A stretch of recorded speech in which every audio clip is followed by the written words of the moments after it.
Hello, hello, and welcome to your beginner sourdough tutorial. This is what I like to refer to in your recipe as stage one. Stage one is when your starter arrives and you don't know what to do with it yet, or what it is that I just sent you.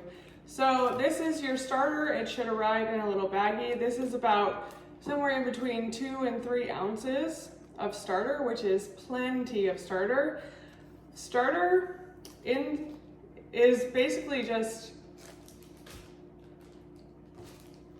starter is flour, water, and yeast. So what's in this bag, what feeds the yeast is the flour. So what you're looking at here is a culture that's saturated with yeast because it's been in the flour for so long. So what we call feeding the yeast is what we're going to be doing right now. So when you get your starter, it's used up all of the flour, all of its resources. In order to become active again before you bake with it, you're going to have to refeed it and get it awake again. So this can be a really quick process, or it can take a couple days depending on your situation. So it's a visual process. None of sourdough really is a follow the directions exactly. It's more of, yes, the grams weighed out for your recipe are exact. Everything else is a lot more visual. So you really need to be tuned in to what the dough looks like, what stage you're at, and to get a better idea of if you're ready to move on to the next stage or not. So with your starter, it's the same deal.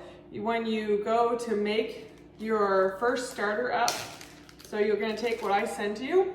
I use a pint jar. This is my trusty scale. Everyone's going to need a scale in order to make sourdough. So I turn it on. I make sure that it's set to grams. And I'll put my jar on it. I hit tare.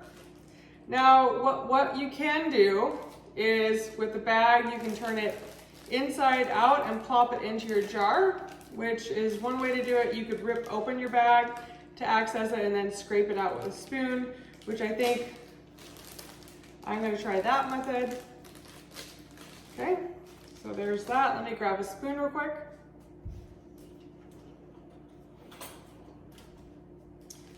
Okay, so we're looking for about 38 grams of starter. So I'm going to grab this out of here. Look at my scale, that is 30. So this is about the size of baggie that you'll end up with. And it'll probably be more than you need to start your first one. So 37, that's close enough. Okay, the next thing you're gonna add is water. You're gonna need 77 grams of water. So tare your scale.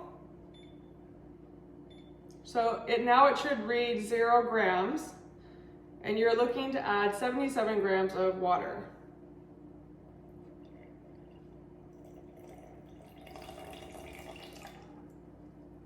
Okay, that was 78, but it's close enough. I'm not going to worry about taking any out. Then you're going to hit tare again. So now it says 0 grams. I'm going to use my spoon that I just used to scrape my starter out with and break it up. I'll bring this closer so you can see. It is clumpy texture. So just mix it up in there until the water gets cloudy. That means the yeast is kind of breaking up all throughout the water. So it'll be easier to get all of the flour inoculated and growing quicker. Okay, doesn't have to be perfect. Put it back on the scale. Then you're gonna add your flour. Sometimes I like to use a spoon for the flour. So here you go, here's your flour. This is already measured out, so I should be pretty close to 77. If you're doing a starter that's any stiffer than this, they call it stiffer if you use less water. Using less water is called a lower hydration. This is a 100% hydration starter because it uses an equal amount of flour and water. So water is 100% of the amount of flour that you're using. We call that 100% hydration. Okay, so now that it's mixed in, you can grab your spoon again. Now you're done with your scale. So you can mix this in a bowl and then put it in your jar. I am simplifying it and just mixing it together right in my pint jar. So try and get everything scraped up. You can pull this out and mix it with your hands.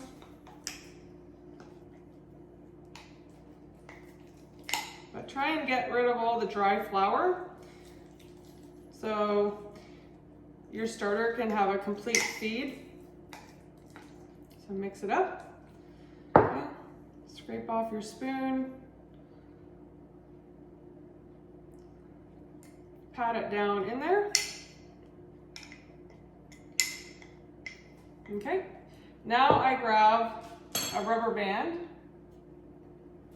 and I will mark my jar the level at which the starter is when it hasn't grown at all.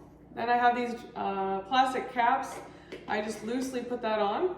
Now what I'll show you here is my starter that has already grown. So you can see you're looking for it to double in size. So what I do is I'll leave this on my counter overnight, and in the morning I'll wake up to this. If you forgot to put your starter on the counter in the morning, you can just create this, put it in your oven. If your oven has a proofing feature, put it at 85 degrees and let it proof for an hour, maybe 2, and it will grow. If it doesn't have a proofing feature, you can always just turn your oven light on, put this in there, and that's warm enough to help it encourage growth as well. It just will take a little bit longer than if it was 85 degrees. This grows dependent on the temperature, so you don't want to get too hot or you'll kill it, but it really encourages growth between 70 and about 90 degrees. So just keep that in mind. The warmer it is, the faster this will grow. So if you aren't getting a double overnight on your counter, it might be too cool, or you might need to do another feeding. So do the same thing I did there, except for now it's grown. Open this, take out your 38 grams, put it in the new jar, and mix up a new one, put this on your counter. Discard, so if this one isn't active enough yet to make bread with, you would call the remainder, you take out 30 grams to start your new one, and the remainder is called discard. You can use that in pancakes. There's a ton of what they call sourdough discard recipes out there, so explore away, and depending on what you're interested in eating. My kids love pancakes, so I don't really have a ton of discard because I always have a plan in place when I'm making my starter. And I also use the scrapings method to maintain my starter. So all you need is one jar in the fridge. If you're not making bread the next day and you don't want to store this on your counter because it's going to be a week before you make bread, you can put, after you make your bread with the starter, so like say I'm using this because I'm going to make sourdough sandwich bread with this. So I pulled out all the starter, there's only a little bit left in here. I'll just pop it back in the fridge until I'm ready to use it. And then when I am ready to bake bread again, there's just enough starter in there to inoculate my flour. I will go through this process, add the water, add the flour, mix it together, and let it sit out and grow again. So you don't have to maintain these big vats of starter in your fridge. All you need is basically a jar that has a little bit left in the bottom, and that's plenty. Think of it like bacteria, where, think about your hands. When you wash your hands, you're trying to get off all the bacteria, but if you don't do a good enough job, it's still there. And if you touch something, it will, inoculate that surface. But if there's only a little bit of bacteria, it will just take longer to reproduce than if you had never washed your hands and you touched that same surface. And then there's more inoculant, so it goes quicker. So think of this more as like an inoculant, and what you're doing with your starter is you're building an inoculant for your dough. So if you have more inoculant, then your dough will ferment quicker. If you have less, it will take longer. So that's another variable. There's temperature encourages growth, and that's why if you put it in the fridge, it will slow down the growth. And then also the volume of inoculant that you use in your dough will speed up fermentation time, or if you just use a little bit, it will slow it down. So you can kind of play around. I wouldn't play around yet. If you're a beginner at sourdough, just follow the recipe exactly as is and let me know if you have any questions.